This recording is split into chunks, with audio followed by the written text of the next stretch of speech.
And we are live. Welcome back, Northreach, to another episode of The Chopping Block. As usual, I'm your host, Hars, and with me, as always, is Vex. Hello. And this weekend, our guest is, much like Lucian, a man who needs no introduction. He's helped with the foundation of a majority of Northreach, including the Principality itself. He's helped set up a ton of great events like Wolf's Cry and Dungeon Crawl. So please welcome this week's guest, Duke Sir Gorin. Howdy, guys. How's it going today, Gorin? Excellent. I'm excited to be here. Thanks for having me. Hey, thanks for being on the show. So, on a semi-not professional note, I'm going to be happy that we're not doing this on a Sunday, which I realize is going to date this podcast a little bit, but between stuff like Game of Thrones and Rick and Morty both coming out on Sundays, my Sundays are just getting progressively more packed. Nerd life. Right. Alright then, I guess we can just sort of get right into it if you want. So, we got a lot of questions for this one, so I guess let's not waste any time. This first one, of course, is from Deli, and Deli asks, what is your favorite local monarch? My favorite local monarch? Like current, past? How does that work? He says current local monarch. He also notes that he's just trying to stir up some COC drama, so if you want to skip this one, we can. I don't know. Yeah, I don't have a favorite. I don't like any of them. I mean, fair enough. You heard it here. You heard it here, Deli. So, and I guess this is going to be sort of an expected answer from you on this one, but during our last episode, we had mentioned that back during the announcement of Northreach's becoming a kingdom, Abram mentioned how like it's just going to be this moment where you're just going to ask yourself, where were you the day this big occasion changed? So, we'll ask you that question, Gorin. Where were you when the big event when the big announcement happened? Standing in front of all of the kings and queens of Amtgard. Yeah, actually, can you tell us a little bit about your guys' experience at Clan? Because it sounds like you guys had a lot going on that week. Oh, for sure. Clan was a little bit hectic this year. I mean, it's usually pretty hectic for us because we really like to get involved in the event itself. And, you know, I routinely run a lot of battle games. I've done the night quest the last couple of years in a row. We help with the Amtgard Leadership University, both by being on panels and running cameras and things like that. This year we did all of that, but also had the added bonus of giving a kingdom bid. It's actually pretty cool. You know, maybe even a little awe-inspiring to stand in front of the Circle of Monarchs, realizing that those are the people who, you know, the veterans of Amtgard who have been selected by the thousands of players across the country to represent them and to govern the entire organization. And so standing in front of I've been to lots of COM meetings, but it's a little bit different when you stand up there and they're all just kind of focused on you, and you realize how much potential for change there is sitting at those seats. So it's really it's inspiring. It's even cooler to think that now we get to be a part of that group and to help direct it. Even with 1/20th of the vote, it sure beats not having one. Yeah, I definitely agree. It's awesome that we're final. It doesn't feel like we really so much hit a finish line as it is we just kind of took the next step into just being a better Amtgard. Our next question comes from Mini Bard. What is the most challenging interpersonal issue that you've had to deal with in Amtgard? Oh man, do I just have to pick one? The most challenging? God, there's been a lot. Interpersonal wise, you know, every once in a while, you know, you run into personality conflicts, people that maybe have a different way of doing things or a different vision of the direction that we should take. There was one of those individuals once, many years ago, in Astral Winds, that I mean, without trying to rehash drama or anything silly like that, there was just no way that I was able to sort of get through with this individual, and I tried on several occasions. Although I will admit my interpersonal toolbox was much smaller then than it is now, and we just were never able to see eye to eye. And as a result, while that person was still a member of the organization, there was a lot of strife. There was a disagreement on pretty much everything. I mean, if I was involved in it, they disagreed with it, and so it resulted in about a year and a half of, I think, backwards momentum for Astral Winds, which was really rough because at that point in time we had seen, I don't know, almost a decade of just nothing but just shooting growth. So that was a bit of a challenge for us. I wasn't used to it as a leader. I was accustomed to essentially just winning all the time, like not just me personally, but the organization that I was leading. For the first 7 or 8 years, Astral Winds couldn't fail. We were just, everything we did was gold, and to have that not just slow down, almost come to a complete stop due to interpersonal conflict was incredibly challenging for me. And so, I mean, that would be the most difficult one, I suppose. Yeah, it always sucks when disagreements are one thing, but when it's slowing down the growth of a park, that's just crazy. So how did you end up handling that? I wish I had some awesome, I did this profound or spiritual or just amazing feat of diplomacy. But I didn't have any of that stuff at the time. My gas tank was empty when it comes to that. And I just outlasted them. Well, I mean, fair enough. So, I mean, if this were to happen again today, how would you have handled it compared to how you did before? That was a long time ago, and we're talking, 10 years ago maybe, or close to it. I'm much better at understanding the way that my behavior or my communication impacts other people. And I'm not an expert at it by any means, but I'm much better at it now than I used to be. And as such, I have, a greater ability to sort of reach across the table, you might say, and find compromises. And I also tend to take things a little less personally than I did, when I was in my late 20s. And I'm able to have discussions where people are critical of, my position or my ideas or behaviors or whatever, without necessarily getting super defensive about it. So I can have objective conversations about that. And I think that if I were to be in that same situation again, or at least I'd like to think that I'd be better prepared to sit down and find more common ground than I was able to the first time around. Well, pretty well said, I'd say. All right, so Minibard asked a couple of these, so I'm going to sort of interweave them with a couple of other questions that people asked. So this next one we'll ask is from Boot, and she asks, on a scale of 1 to 10, how much do you love Boot? Well, that's easy. That's a firm 9.8, because while my love for Boot is great, I believe enough in self-improvement that there has to be a way for me to love Boot even more. So I'm going to leave that 0.2 open for future growth. Well, you hear that, Boot? You got a 9.8. I think you can... So, just take what you can from that and see what you can do to make that an even 10. The next question is from Minibard again. Wow, he put a lot of these on here. Yeah, he did. What is the ANS/crafting thing that you're most proud of to date? Well, that's a tough question, too, because I've made a lot of stuff. I've run for office a lot, so I have to enter crown quals a lot. I'm a master Hydra, and I think I've entered crown quals at least 30 times, if not more. Of all the things that I've made that I'm the most proud of, I think the ducky armor probably takes the cake. For those of you guys that don't know, there's pictures floating around on the internet, but when Foxpaws, my son Bastion, was about maybe 3 or 4 years old, I made him a full set of armor, some black scaled leather armor that was pretty sweet. It was black and yellow, and was covered in the heraldry of a rubber duck. And he had a matching helmet, and he had a sword and matching shield and a tabard, and we even made matching armor for his rocking horse, which he liked to get on, and we made him a 5-foot black and yellow lance that he would get on his horse and ride. I'm probably most proud of that. That definitely is the fondest ANS memory I've got. That sounds awesome. Now, I have a question. Do you think you can send me a few of those pictures, and would you be okay with me showing those as like a visual? Oh, yeah, absolutely. I'll track them down right now. Sweet.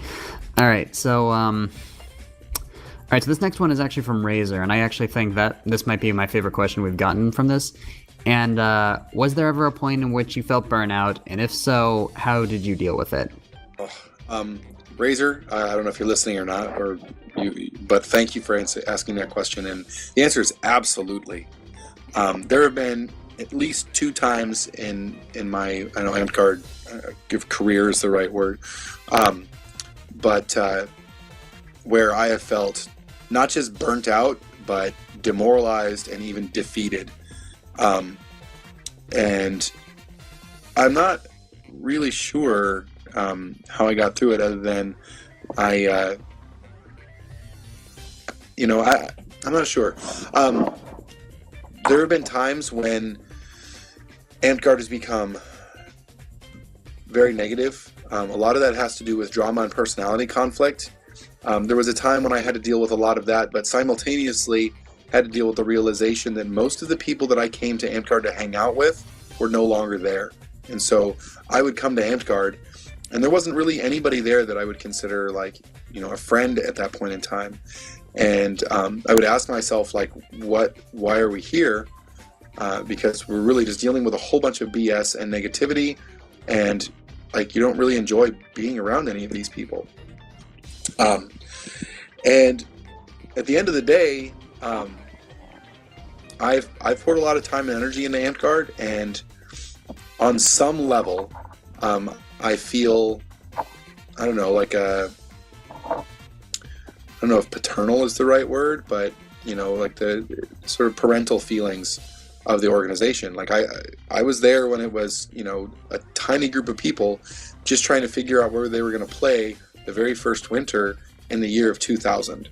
And from that, if you look at what we've turned into, while I won't even try to claim all of the responsibility for that, the amount of the energy and the time and the resources that I've poured into it is objectively a huge factor in the growth and success of the organization. And so it's hard to just walk away from, even when it's not super positive. Luckily, those moments don't last very long. It's very easy to find new people to hang out with in Amtgard. And to be perfectly honest, a lot of the stuff that I do in Amtgard is stuff that I'm really passionate about. So, I mean, those fleeting moments of negativity, they go, and they are, they're just small dips in the roller coaster. There's a lot more fun stuff that happens. If those periods of time stretched out into long periods of time, I probably wouldn't be here. But they are very quickly drowned out in the positivity that I get from Amtgard. I mean, I love Amtgard. I love the people that we hang out with, and the stuff that we've accomplished. And 99% of the time, it is a ton of fun. But 1% of the time, it can also be pretty crappy. And that's kind of life, right? Yeah, everything has its peaks and valleys. We're back to a mini bard question. What is one thing, or a top 3 if you can't restrain yourself, that you'd love to see change within Northreach in the next 3 to 5 years? The thing that I would like to see change? Well, that's a tough one. Was that Amtgard or Northreach? He specified on Northreach. Okay. I would like to see Northreach become less cost prohibitive for its members. I would like to see Amtgard and Northreach to become as close to free as we can make it, which might actually be free. And I would like to see as much of that paid for not out of our pockets as possible. I would like to see Amtgard in Northreach grow because of that. I would like to see people get invested in what we do and not have to choose, between going out to play Amtgard or paying for something that they really need. And so I think that would make it more accessible. It would make it larger and more fun, and therefore bigger and better overall. Seems like a pretty solid plan, if you ask me. But nobody was asking me, people are asking you these questions. And speaking of, this next one is from Malik, and that is, do you still plan on possibly holding a Northreach Kingdom Ball? Yes. As in, Yes, I would be willing to have Northreach host such an event. No, I don't plan on hosting it myself. I mean, the topic's come up a few times. I think it's a cool idea. And if somebody was interested in spearheading such an event, they would have my support. Well, Vex, looks like we got a job ahead of us.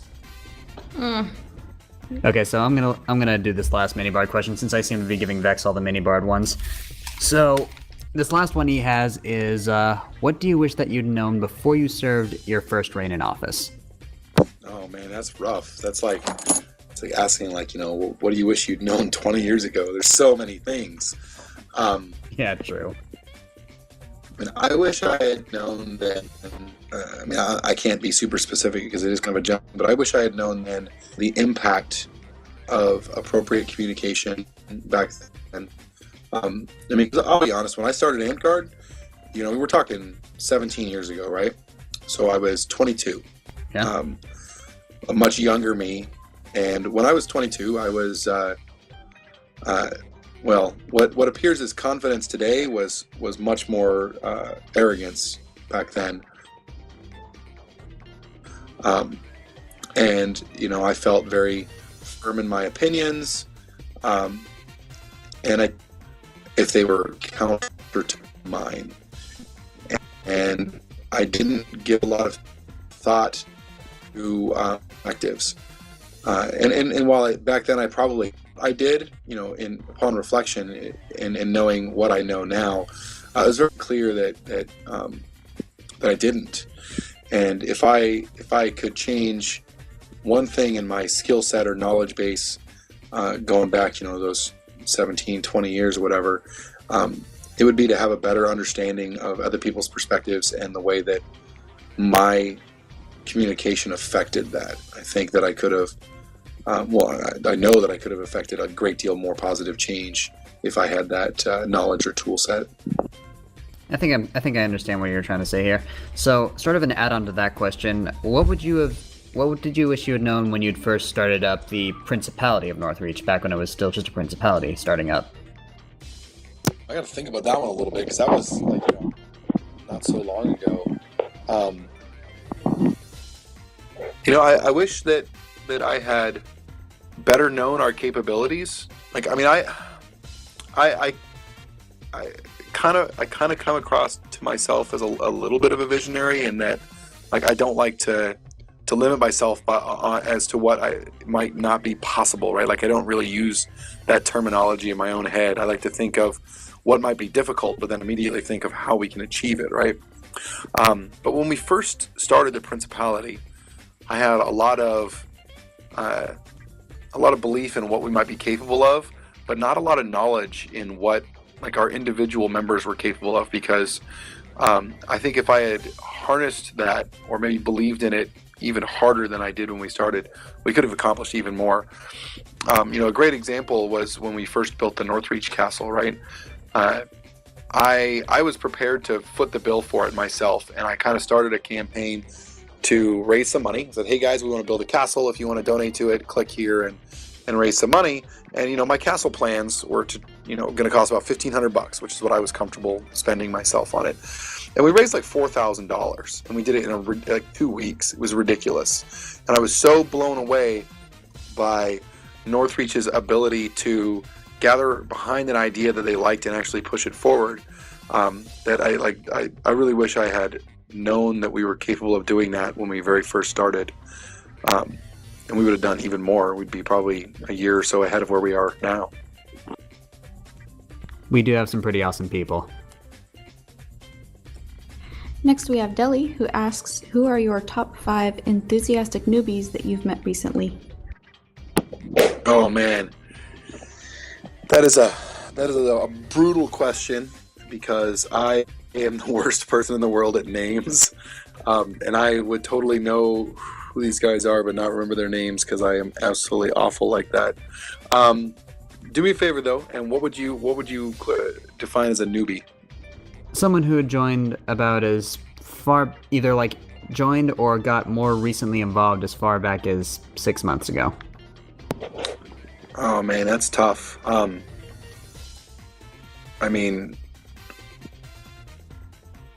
Every park that I've gone to, like I can't narrow that down to 5 people.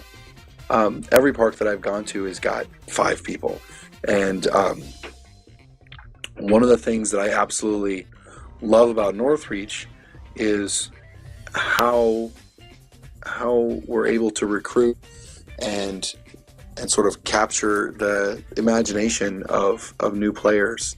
A lot of that's done through, you know, our questing and just the fact that we're super flirby. And so I feel like I've got a bunch of names, and actually was writing some down here, but I feel inappropriate just calling out 5 of them because every park I've been to has got at least that many.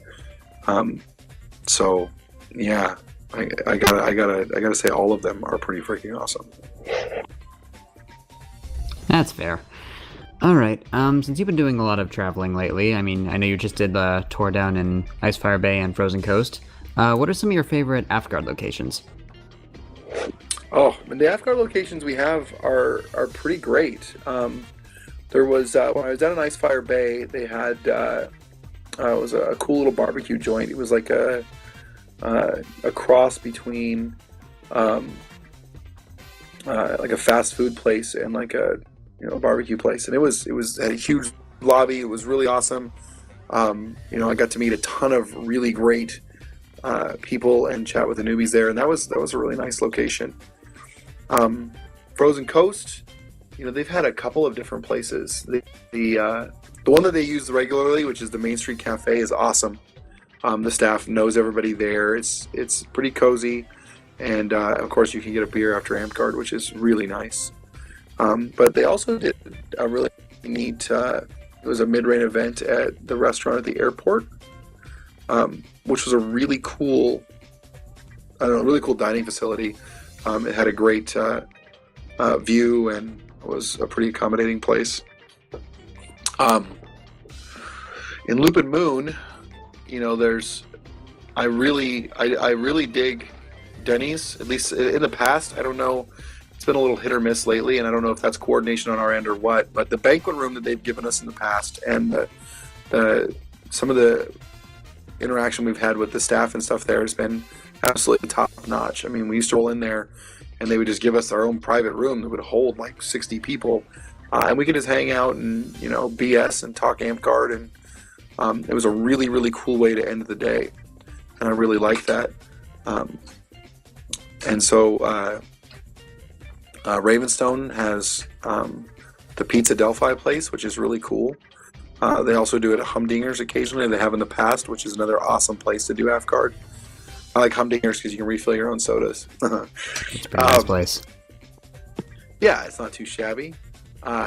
Astral Winds, their Afgard has typically been at the one Denny's, which up there, the Denny's is unfortunately not the best Denny's I've ever been to.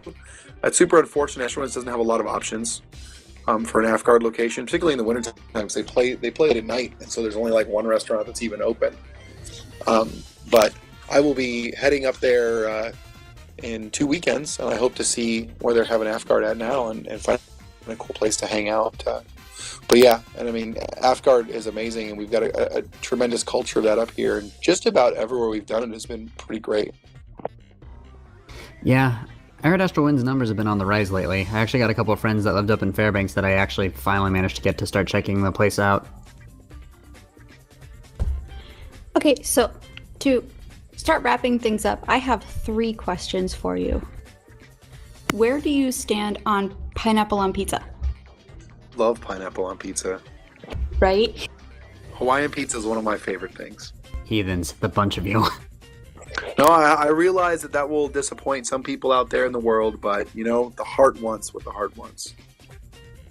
The important thing is that people can put whatever they want into their mouths and whatever they want onto their own pizzas. That's right. We're the positive here. I guess that's a progressive way of looking at it, Vex. My second question is related. What is your favorite snack? My favorite snack? Oh, so for those of you guys that may not know, I've in the last year or so given up, or at least drastically reduced my carb intake. But prior to that, because not a lot of snack foods are carb friendly. Prior to that, I would have to say Cool Ranch Doritos. I could eat those for days. Okay, see, that I can get behind. Nom nom. My third and final question. What is your favorite sword and sorcery movie or video game?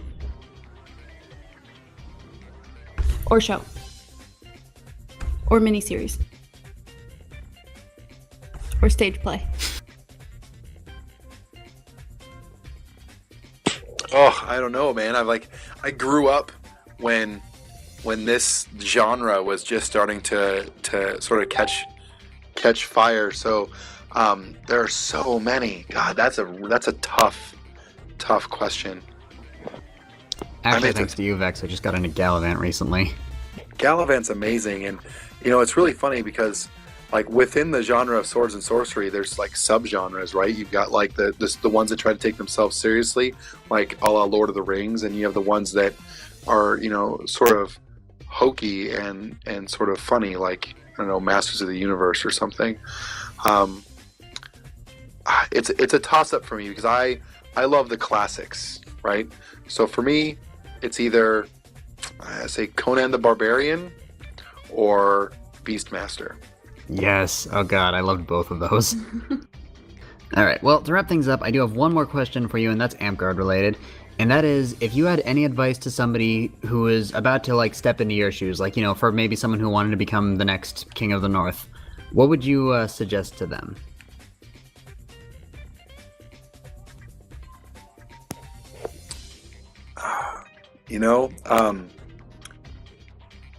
You got to be prepared.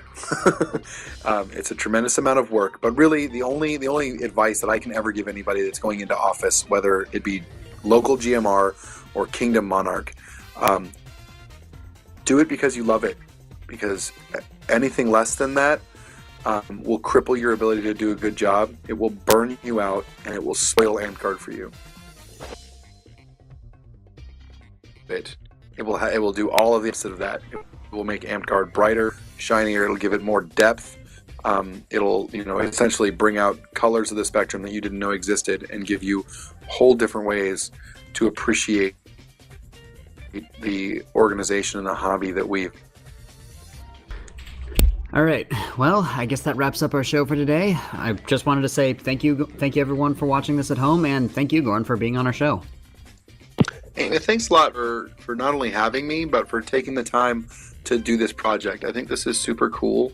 And I would love to point out to anybody that's listening to this that this is a member-driven project. This isn't an officer or any kind of Kingdom initiative. This is 2 members stepping up and doing something on their own, again, because they love it, which makes it a very special project. So I wanted to say thank you guys for doing that. And we're just doing what we love.